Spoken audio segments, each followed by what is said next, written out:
Une rencontre exceptionnelle parce qu'un témoin privilégié, la rencontre du cardinal Joseph de Kessel qui a participé au dernier conclave.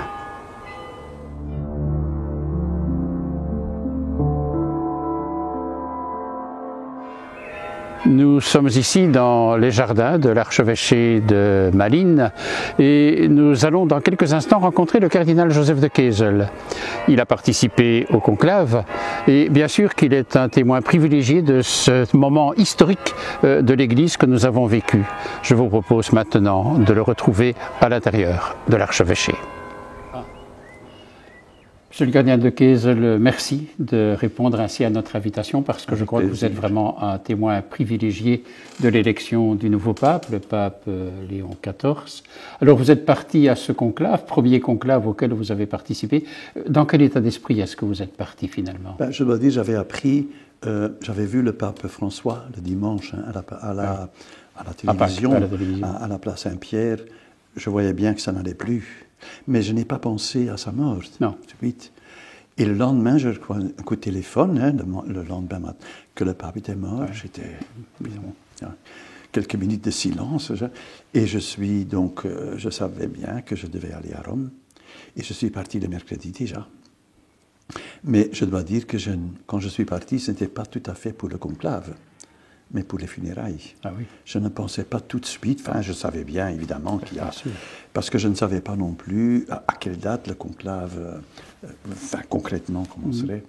Et donc à ce moment-là, je ne pensais pas au conclave, je pensais au pape et à ses funérailles. Mais quand je suis arrivé à Rome, il y avait déjà des rencontres. Donc avant l'entrée en conclave, nous avions eu chaque jour des rencontres avec les cardinaux. Et donc, ça a déjà commencé avant. C'est ça. Et on disait c'était pour préparer les funérailles du pape François, mais évidemment, ce ne sont pas les cardinaux qui vont préparer les funérailles. C'était déjà, en quelque sorte, un pré-conclave. C'est ça. Le pré-conclave qui a commencé alors, tout de suite après les funérailles. Et justement, on parle du pré-conclave avec les cardinaux. Il y avait ceux qui avaient moins de 80 ans, les électeurs comme vous, et puis les autres. La fonction, la responsabilité d'un cardinal, c'est de participer au conclave. C'est ça, sa mission principale? Oui, il y a deux missions. C'est la première mission. Quand un nouveau pape doit être élu, c'est aux cardinaux de l'élire. Mais d'autre part, le pape... peut aussi convoquer les cardinaux dans un consistoire. Ce que le pape François n'a pas beaucoup fait, presque jamais, sinon pour créer des cardinaux, pour des cérémonies, mais jamais un vrai consistoire où il consulte les cardinaux. J'ai bien l'impression maintenant, avec ça, il l'a déjà dit. Le nouveau pape a déjà dit qu'il a l'intention, pas tous les mois, parce qu'il y en a qui doivent venir de très loin, mais de convoquer les cardinaux sur une thématique spécifique et pour demander conseil et de discuter ensemble. Et donc, ce sont les proches collaborateurs, les électeurs et les proches collaborateurs. C'est ça. Est-ce que c'est peut-être une façon de mettre en lien les cardinaux qui peut-être ne se connaissent pas parce que sont de tous les pays? Ça peut faciliter les contacts éventuellement. Mais bien sûr. Ce qui est nécessaire. Moi, j'ai eu la chance d'avoir pu participer au synode 2 fois, en 2023 et en 2024, tout un mois d'octobre. À Rome. C'est long, à Rome. Ça fait 5 semaines qu'on était tous les jours ensemble. Il y avait 365 participants au synode, dont 60 cardinaux. Et pour la grande majorité, électeurs. Donc, il y avait... par exemple, le cardinal Prévost était là aussi. Donc, ça facilite beaucoup. Donc je peux dire que je connaissais quand même une très grande partie des cardinaux. C'est ça. Donc c'est faux de dire que les cardinaux ne se connaissaient pas. Il y avait plus de connaissances entre vous qu'on ne l'a dit dans la presse. Je pense. Évidemment, ça ne veut pas dire qu'il y en a qu'on connaît très très bien. Il y en a dont on peut dire on est un peu amis. Pas tout le monde. Non. Mais ce qui est par exemple dans le pré-conclave, mais aussi dans le synode, l'importance de la pause café. Il faut faire la file parce qu'il y avait... Donc il faut attendre, il y a un évêque ou un cardinal devant toi et après toi. Donc tu es bien obligé de faire connaissance. Qui êtes-vous? On ne peut pas se cacher. C'est ça. Non, ça... Mais le synode a facilité beaucoup. Oui. Oui. Est-ce que pour vous, l'actuel collège des cardinaux est une belle photographie de l'Église d'aujourd'hui? Je pense. Oui, c'est comme ça, parce que je l'ai entendu pendant le pré-conclave, tout le monde a dû parler. Tout le monde, on avait, disons, 10 minutes. Oui.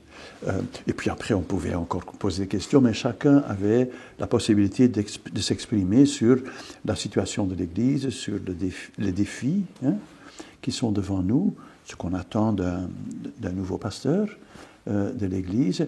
Donc on entend oui. C'était le moment important, ça, finalement. Mais bon, il y avait déjà une grande unanimité, oui.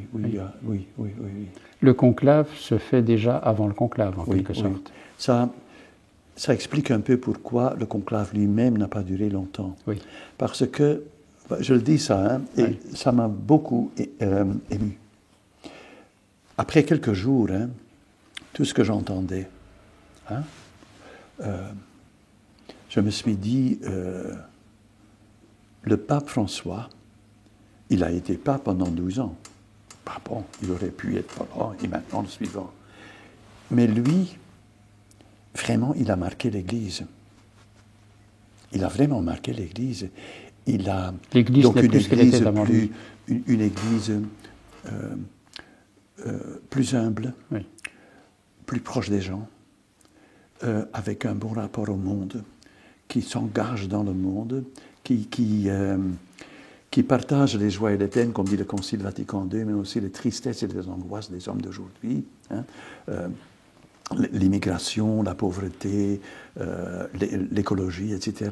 C'est une Église non cléricale, une Église qui ne s'occupe pas trop d'elle-même, qui ne se ferme pas. Donc tout ce discours de Pape François, tout ce discours, eh bien, il est bien passé dans l'Église. Et pas seulement en Europe. On ne reviendra pas sur ces questions-là. On ne reviendra pas sur ce type de questions. Non, il n'y a pas de retour en arrière. Et donc, à mon avis, il y avait déjà un consensus fondamental avant d'entrer dans le conclave. Et donc, dans le conclave même, il s'agissait de trouver quelqu'un, un nom. Vous savez bien qu'il y a 133 qui sont et personnes éligibles. Mais finalement, tout le monde sait, il s'agit de quelques personnes. C'est évident. Oui, tout à fait. Et ça, c'est évident pour ceux qui se connaissent. Et ce qu'il faut dire aussi, ce n'est pas, on ne va pas dire, on va choisir maintenant quelqu'un, un Africain, ou un Asiatique, ou bien un Européen, ou un Italien. Là n'est pas la question. Il y avait déjà le consensus, il faudrait trouver maintenant la personne. C'est ça. Mais il était américain, mais il n'est pas trop américain non plus. Non, il avait. Mais venons-en justement au conclave, qui est quand même ce temps fort auquel vous avez participé. Je crois qu'il y a eu ce moment, comment est-ce que vous l'avez vécu, d'aller avec les cardinaux sur la tombe du pape François. C'était un moment fort. Ah oui, c'était un moment fort, parce qu'il y avait les deux. C'est curieux dans le conclave. Comme je l'ai déjà dit, on était venus pour les funérailles du pape François, pour montrer tout notre attachement à lui. Oui. Parce qu'il a fait beaucoup de bien pour l'Église. Vraiment, il a marqué l'Église. Il avait son tempérament, comme tout le monde. Latino. C'est ça. Et alors, sa mort était un peu... On n'avait pas prévu, tout d'un coup, donc il fallait, et donc autour de sa tombe. Et après, je me suis dit, vous savez que c'est lui, le pape François, qui a appelé il y a 2 ans seulement le cardinal Prévost à Rome, il y a 2 ans. Oui. Il est devenu cardinal maintenant dans le dernier consistoire. Alors je ne dis pas, je ne sais pas je ne pense pas qu'il l'a fait parce qu'il devait devenir son succès.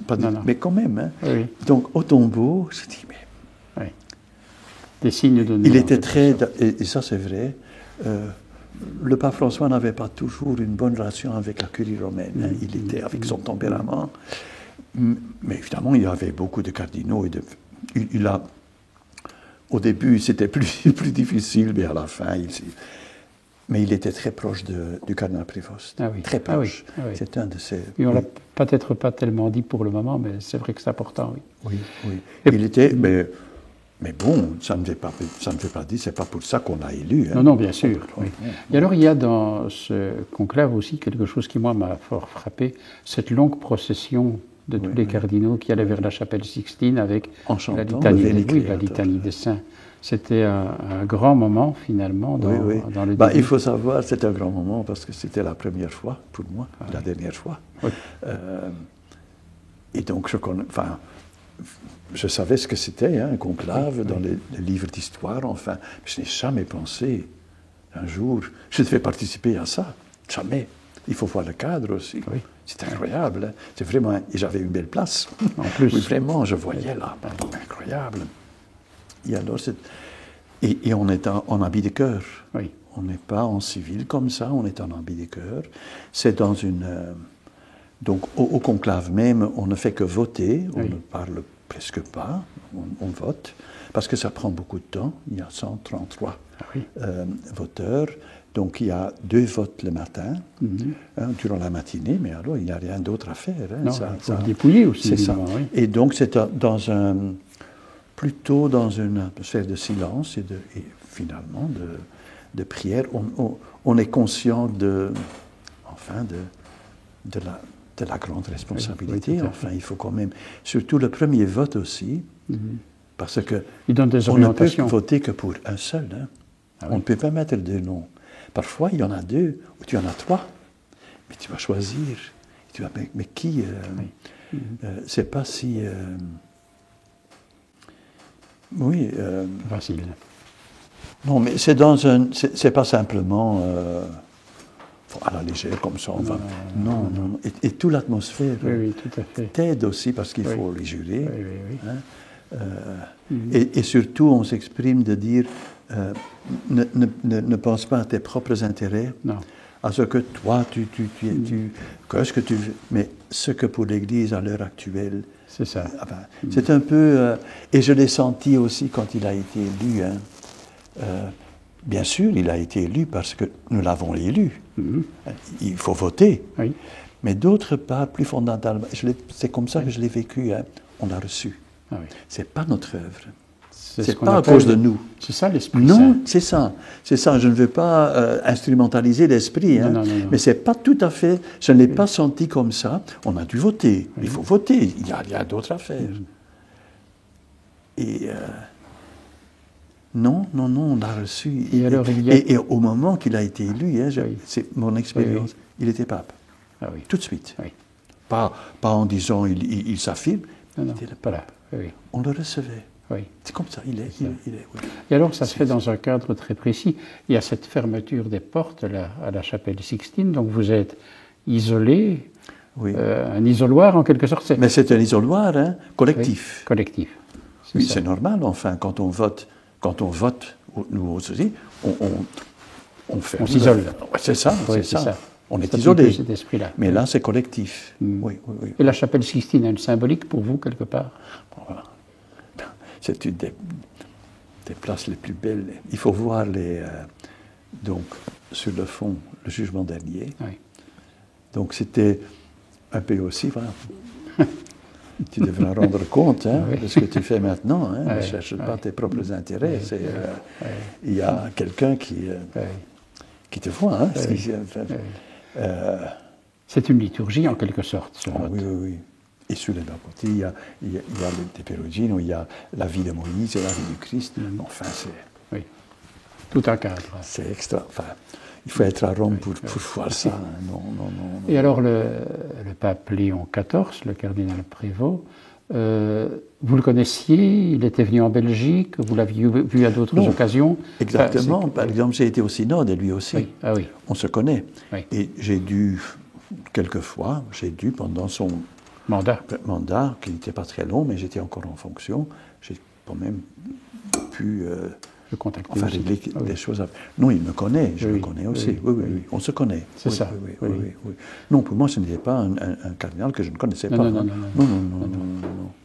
Non, mais j'ai senti au conclave, donc à côté de moi, il y avait le cardinal de Mexico City, et de l'autre côté, le cardinal pas de Washington, mais de Chicago. Donc il vient de Chicago. Hein. Oui. Et donc, mais j'ai vu, donc, Mexico, hein, qu'il est très aimé en Amérique latine. Oui. Et parce qu'il a, pendant 9 ans, il a été évêque au Pérou. Mais je me suis dit, enfin, il faut le faire, hein, pour un Américain, se faire aimer en Amérique latine. C'est vrai. C'est pas donné à tout le monde. Hein. Il faut. Pour vous, et on voit bien qu'il est américain, bien sûr, hein, mais il est plus que ça. C'est ça. Pour vous, la dimension de l'américain qu'il est, ce n'est pas une élection politique comme certains l'ont dit. Non, pas du tout. Même pas du tout. Ben, je viens de le dire, on ne va pas dire, maintenant il faut, pas un Italien. Hein. Non, ça ne joue pas. La personne, il est américain, mais il aurait pu être italien aussi. C'est ça. C'était pu, par exemple, le cardinal Parolin. Oui. C'est quand même une grande figure dans l'Église, un homme que j'estime beaucoup. C'est un homme très fin et intelligent. Mais bon, on ne peut voter que pour un seul. Oui. Et il faut dire que le cardinal Prévost avait plus d'expérience pastorale. C'est ça. Mais on ne discute pas. Qu'est-ce qu'on va prendre? Un Africain? Non, ça ne joue pas. Et alors le nationalisme ne joue pas. L'élection maintenant de Léon XIV, ça vous semble être un profil d'un homme, j'allais dire universel, qui sait rejoindre beaucoup de réalités de l'Église? Oui. Ah oui, il a beaucoup d'atouts. Hein. Peut-être que je n'ai pas été tout à fait conscient pendant l'élection, mais puis par après, c'était vraiment... Enfin, je ne dis pas providentiel, parce que moi je tiens à dire qu'il y avait d'autres candidats aussi, très valables et des bons, et qui auraient pu faire ça. Mais bon, on ne peut... Il y en a eu au XIVe siècle 3 papes, mais bon, ça ne va pas, hein, ça ne va pas dans l'Église. Mais il est américain. Il connaît donc bien le monde occidental et la modernité, l'Amérique latine. Pendant longtemps, missionnaire, et puis évêque. Bah, il est vraiment... parce qu'il a appris l'espagnol à la maison, du côté de sa maman. C'est ça. Oui. Et donc son grand-père était en France. Ah oui. Ils sont partis pour la... Oui, c'est ça. Mais en tant que... le général des Augustins, il avait beaucoup de contacts dans le monde. Il était à Rome à ce moment-là. Et puis, 2 ans, presque 3 ans, pour le dicaster des évêques, donc où il rencontre beaucoup de gens et il connaît beaucoup de situations. Par exemple, maintenant en Belgique, on attend 3 évêques. Mais il connaît la situation de notre pays. Parce qu'on est en train. Ça a pris un peu de temps. Mais lorsque vous avez participé, je dirais, à cette élection, par rapport à un niveau plus personnel de sa part, il a été fort ému, il s'y attendait, c'était la surprise. Comment vous l'avez senti? Je ne sais pas s'il y attendait, parce que je ne sais pas. Mais je peux vous dire que le premier vote, c'est encore... alors on a un peu un vue d'ensemble, mais tout d'un coup on voit les cartes. Hein. Et puis à partir du 3e... Et au 3e vote, j'ai dit à mes voisins, ce soir, nous avons un pape. C'était clair. Vous le sentiez venir. Mais lui, parce qu'on ne dit rien, il est pauvre.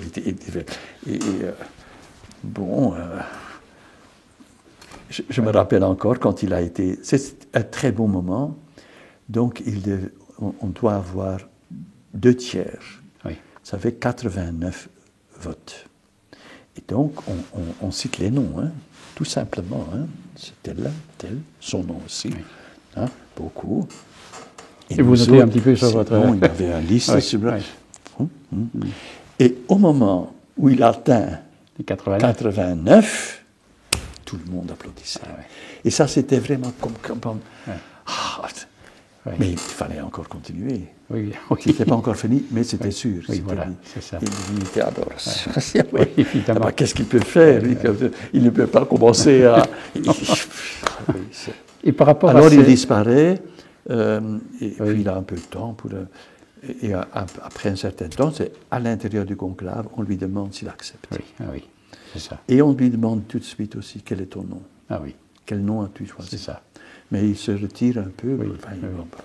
Ah oui, c'est normal, C'est évidemment. ça, mais Et par on ne se rapport met pas à personne. Hein. oui, et ces premières paroles, ces premiers gestes, enfin, on les connaît, vous les avez Oui, vus de oui, plus oui, près oui, que oui, nous. oui. Mais quelles orientations se dégagent pour l'Église à partir de ce que vous voyez pour le moment de ce nouveau pape Léon Ah, donc, il va continuer la ligne du pape François. Mais il ne sera pas une copie. Je pense parfois, moi, ça vaut ce que ça vaut, hein, mais je pense parfois, il y a 60, 70 ans, du temps du concile, le pape Jean XXIII. Oui. Donc pendant 3-4 ans, puis il meurt, et Paul VI. Hein, le pape Jean était un pape aussi charismatique et qui avait et qui osait. Oui. Et qui a quand même marqué l'Église. Plutôt, c'est oui. le cas de le dire. Ouais. Et puis, il faut quelqu'un qui continue, mais qui consolide un peu le travail. Vous voyez quelque Parce chose qu'il y de a semblable aujourd'hui. il y a au niveau structurel, C'est etc. ça. Oui, Oui, oui, oui, oui. oui, oui. Par exemple, le pape François, c'était son dernier souhait, une église plus synodale. Oui. Mais à mon avis, c'est un peu le résumé de tout son pontificat. Hein, et quand je parle du pré-conclave, quand j'entendais les cardinaux, etc., on ne critiquait pas l'église synodale. C'était le mot. C'est ça. Donc le pape Léon XIV ira dans ce sens-là C'était un peu aussi. le résumé de ce que l'église Oui. synodale, pas cléricale, mais où tout le monde est engagé. Et ce pape ira dans ce sens-là? Oui, absolument. Oui, oui, oui, oui, oui, oui. Oui. Je suis sûr aussi qu'il va donner beaucoup de place aux femmes aussi dans l'Église, même dans la curie romaine. Il est déjà en train de le faire. Non, il est... mais vous voyez, c'est un peu... Mais évidemment, ce n'est pas la même situation que du temps du Concile, mais à mes yeux, c'est un peu... Paul VI, après Jean XXIII, voilà. C'est un... Oui. Mais Paul VI, fidèle jusqu'au bout au Concile. C'est ça. Oui. Et alors, il y avait cette foule qui était là sur la place, et puis un peu partout. Il y avait quand même un engouement. Qu'est-ce que vous diriez de cet engouement par rapport à l'Église? Bon, tout cela peut être mis avec des bémols ou des dièses, je ne sais pas. Mais qu'est-ce que vous en diriez? C'était vraiment incroyable. Moi, nous étions aussi, donc le balcon au milieu, hein, pour le pape, et puis moi j'étais de l'autre à gauche, le balcon avec vous l'avez les cardinaux, et j'étais entre... Jusqu'au château Saint-Ange, il y avait du monde qui ne voyait plus rien. Non. Là, il n'y avait plus rien à voir. Mais une foule immense, immense, immense. Et tout de suite, Léon, etc. Oui, tout à fait. Et c'est curieux parce que, enfin, c'est beau, hein, c'est beau aussi dans notre pays. J'ai l'impression que beaucoup, même ici à Malines, dans la rue, on me remercie. Ah, ben voilà. Ah, vous avez bien voté, disent-ils. Ils ont suivi sur la télévision, et les gens, proches de l'Église ou pas, mais on peut dire aussi intéressé. Que le pape... Et c'est quand même un signe que ça représente, mais aussi pour les funérailles et la messe de l'installation, quand on voit les chefs d'État qui sont là, tout à fait. Ça veut dire quand même... Bon, l'Église est encore là. Hein. C'est ça. On peut dire que le pape Léon XIV est venu en Belgique avant d'être pape, forcément. Vous l'avez bien rencontré à Rome, vous l'avez dit, mais aussi en Belgique, quand il est venu avec le pape François. Oui. Il était là dans la visite. Ah, il était là, hein. Moi je l'ai rencontré parce que... oui, il y avait même... J'ai été, après le conclave, à Bergamo. Je devais là pour... Et on avait, dans le journal, là... Et on avait trouvé une photo avec moi, et donc lors de la visite. Ici, voilà. Oui, oui, oui. Mais c'est un homme discret, hein. C'est un homme d'écoute. Hein. C'est quelqu'un, quand on dit quelque chose, il retient. Et non, ce n'est pas... on ne lui parle pas en vain. C'est ça. Bon, on ne va pas... Il aura aussi son tempérament, etc. Mais je crois que c'est oui. Je pense que c'est important aussi parce que tout le monde, j'ai l'impression, tout le monde est content. Oui. Et c'est important parce que le pape n'est pas seulement évêque de Rome, il n'est même pas seulement pasteur universel de l'Église, mais pour le monde extérieur, il est un peu le visage de l'Église. Donc, c'est très important d'avoir quelqu'un qui est sage, qui rayonne un peu, qui dit des choses importantes aussi pour le vivre ensemble et pour le monde. Et pour, parce que l'Église est devant de grands défis, mais le monde aussi. C'est incroyable à l'heure actuelle, quand même un temps avec beaucoup d'incertitudes et parfois d'angoisse quand on voit l'enjeu, le grand défi pour l'Église, pour vous aujourd'hui, c'est quoi? Pour l'Église? Pour l'Église. Ah. Il a ordonné des prêtres dimanche passé. Il a fait son homélie. Il y avait une petite phrase qui m'a fort marqué.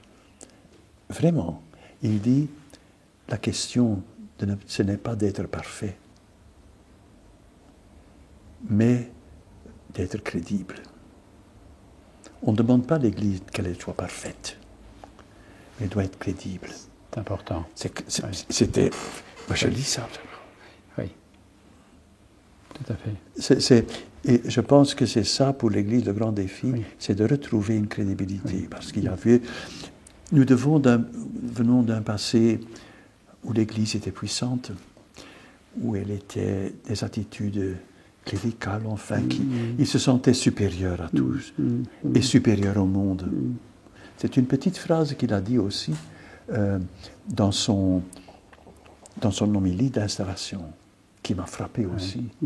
Il a parlé de l'Église, mais de ne pas se sentir supérieur au monde. Ça, je n'ai pas beaucoup entendu. Hein. Donc, mais nous devons retrouver notre... Donc, il y a les abus, mais aussi notre passé qui... Oui, il y a des gens qui ont été blessés aussi dans le passé par nous. Donc, il faut retrouver notre crédibilité. C'est ça. Parce que nous sommes. Et ça ne fait pas en un jour. Non. Ça ne fait pas, mais ça dépend d'une... Et pour moi, c'est ça l'enjeu d'une Église synodale, plus fraternelle, plus authentique, plus évangélique. C'est justement pour retrouver un peu notre... Et pour le monde, porteuse de paix, puisque la paix est aussi très importante par rapport à son discours. Bien sûr, oui. Mais ça, il l'a déjà fait. Hein. C'est, à l'heure actuelle, c'est l'enjeu. C'est le grand enjeu dans le monde, hein, quand on voit... Monsieur le cardinal, une question peut-être plus personnelle. On fait cet entretien, vous n'êtes pas élu pape, mais vous auriez pu, vous étiez dans les... ceux qui vous pouviez l'être. Peut-être question, si vous aviez été élu pape, est-ce qu'on peut vous demander quel est le nom que vous auriez proposé, quel est le nom que vous auriez porté? Je n'ai pas pensé à ça, j'étais sûr avant le conclave que je ne saurais pas jamais voter pour moi, et je n'ai jamais cherché un nom. Non, pas du tout, non. C'est bien, donc nous sommes tous... théoriquement, des candidats, c'est évident, mais c'est comme dans chaque élection, il y a des figures qui... En fait, et parfois, quand il n'y a pas beaucoup d'unanimité entre les... C'est alors qu'on peut chercher quelqu'un, un compromis, mais on n'a pas dû... C'est ça. Pas de ce style-là. On n'a pas dû trouver un compromis. C'est ça. Au fond, vous êtes un cardinal heureux d'avoir vu ce conclave et participé et du résultat. Oui. Ah oui. Que je suis heureux de ce qui s'est passé. Non, moi je viens de le dire, hein, j'ai vraiment l'impression, déjà après 3 votes, c'était clair, et donc il a été élu, c'est nous cardinaux qui l'avons élu, mais nous l'avons reçu. C'est clair. Je crois que c'est un grand cadeau pour l'Église à l'heure actuelle. Je crois que c'est l'homme qu'il fallait. C'est ça. Voilà. Merci beaucoup, monsieur le cardinal. Merci beaucoup. Merci, voilà.